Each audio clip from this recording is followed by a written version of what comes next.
Many people think that turning 62 is all about Social Security. But for anyone that's planning to retire early, it's really about healthcare. You're not eligible for Medicare until 65. And those 3 years in between can be some of the most expensive and confusing of your entire retirement. I get so many comments asking, what do I do for health insurance if I retire at 62?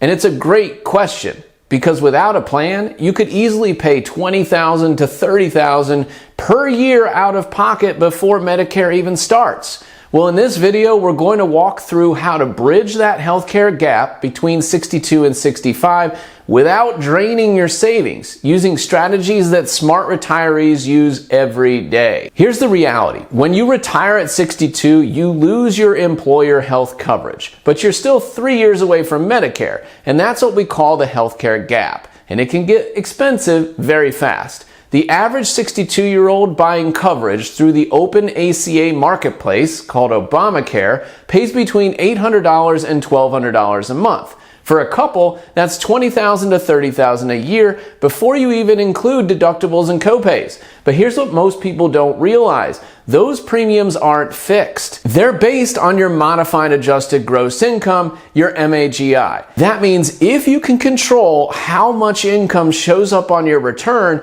you'll qualify for federal subsidies that dramatically reduce your premiums. I mean, dramatically reduce the premiums. More on that in a moment.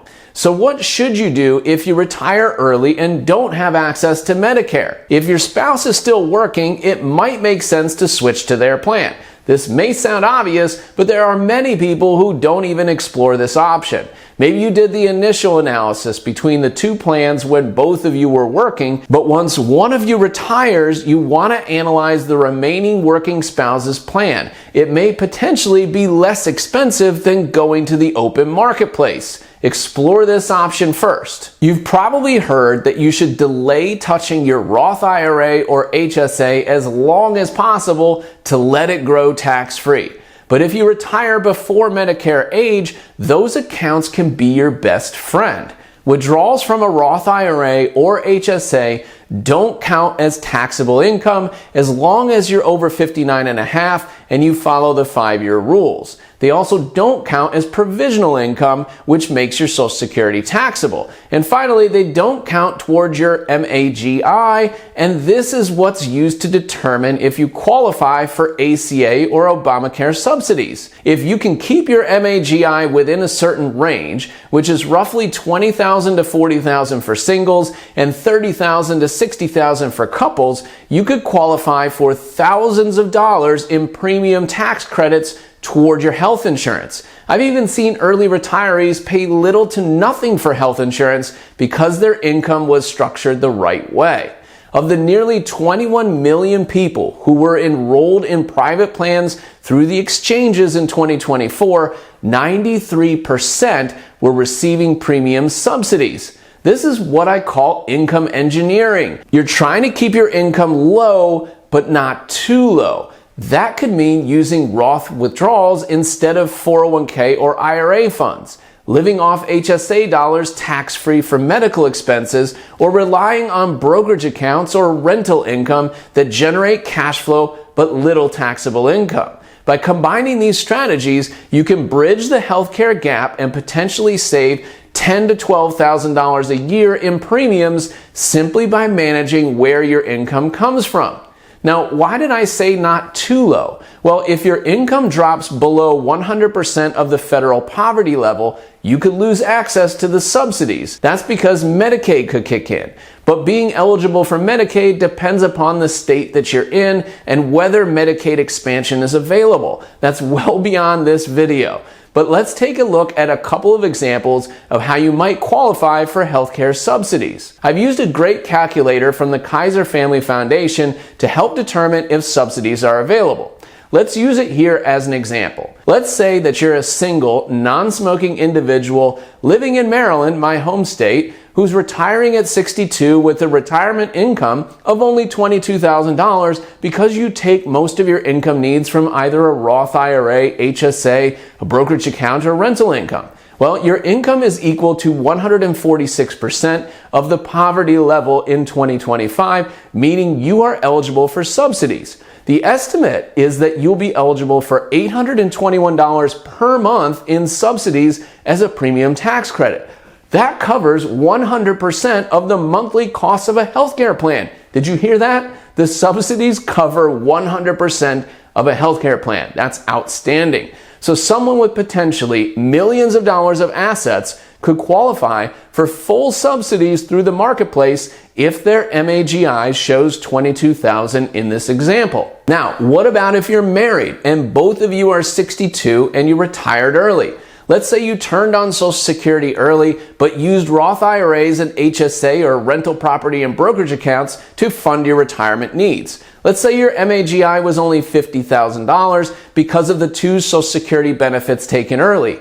In this example, in Maryland, you're likely to be eligible for up to $1,485 per month of subsidies, or $17,820 a year given as a premium tax credit. That covers roughly 90% of the monthly costs. Now, Obamacare, or the ACA subsidies, are especially relevant right now because healthcare policy is constantly changing, and what Congress decides can directly affect your retirement costs. As of now, lawmakers in Washington are actively debating whether to extend the Affordable Care Act subsidies that were expanded during recent years. This is one of the main reasons the government is in a shutdown as I film this video. These subsidies are what makes health insurance through the marketplace much more affordable for early retirees. If those enhanced subsidies expire, many people could see their premiums double almost overnight.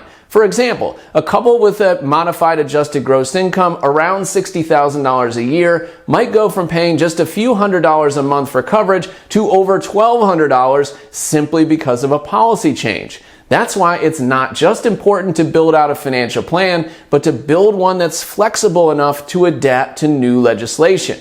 Originally, these subsidies were boosted to make healthcare more affordable during the pandemic, and they've been extended several times since. Now, as Congress debates the next renewal, there's disagreement on whether to keep the same income thresholds or let them go back to pre-pandemic levels. This decision affects millions of early retirees, especially those using Roth withdrawals or rental income strategies to keep their taxable income low enough to qualify.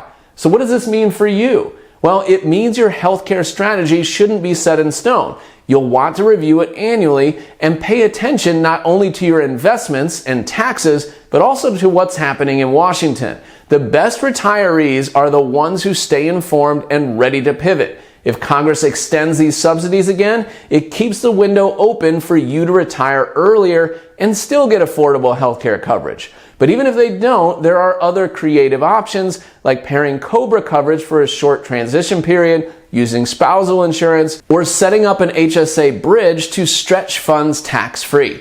What's the bottom line? Well, policy shifts are part of the retirement landscape. And by watching what happens in Washington, you can make smarter, more timely decisions that protect your income and your healthcare budget. All right, so what does a real plan look like if you want to retire before age 65? Well, I help my clients build what we call a 3-year healthcare bridge. Step 1 is to determine what it would cost to use COBRA insurance for a portion of the period. It used to be the absolute last resort, but today it's a solid potential option.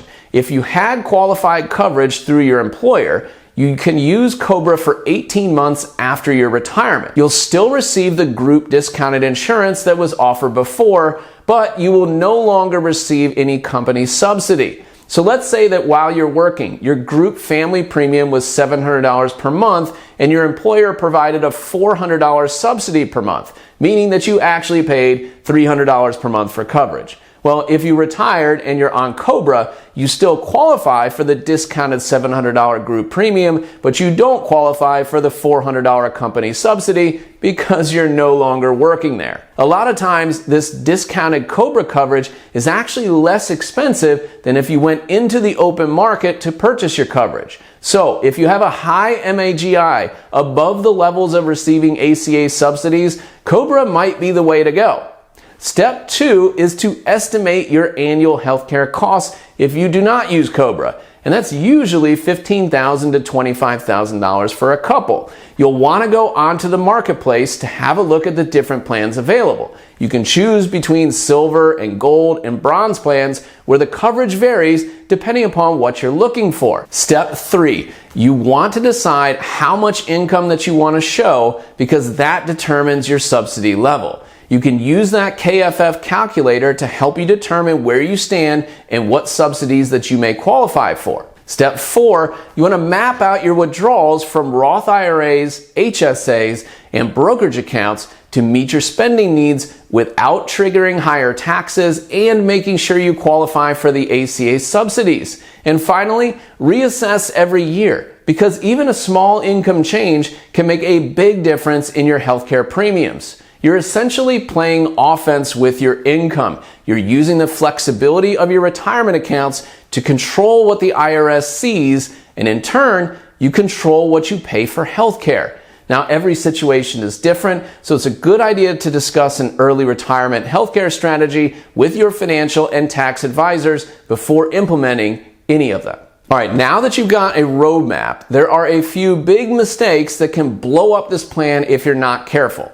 The first one is pulling too much from pre-tax traditional retirement accounts too early, which bumps you into a higher tax bracket and eliminates your subsidies.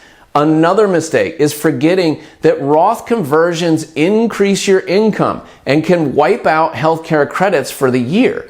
The long-term tax benefits of Roth conversions can still make a lot of sense even if you receive reduced ACA credits in the short term. You'll want to weigh the pros and cons of future tax savings versus potentially reduced ACA subsidies to see which makes sense for you. And finally, make sure that you have enough liquid cash for deductibles or emergencies. If you don't, it can create unnecessary stress and force you to withdraw from the wrong accounts at the wrong time if you don't have a liquidity fund. Healthcare between 62 and 65 can sound intimidating, but it's actually one of the most flexible parts of your retirement plan. You're in control if you plan ahead. You decide when to take your Social Security. You decide how much income to show, and you decide which accounts to draw from if you manage and plan appropriately. By managing strategically, you can lower healthcare costs, preserve your investments, and even reduce your lifetime tax bill all at once. And remember, these rules do change. So if you own a business and are looking for help creating a 100% tax-free income in retirement, you can explore working with me today by visiting celestialwm.com and clicking the Start Here tab to schedule an initial call. Still not sure that you want to talk? Well, head over to my resource center and learn more about my financial planning process by watching my 35-minute complimentary training. And make sure to check out this video next to supercharge your net worth.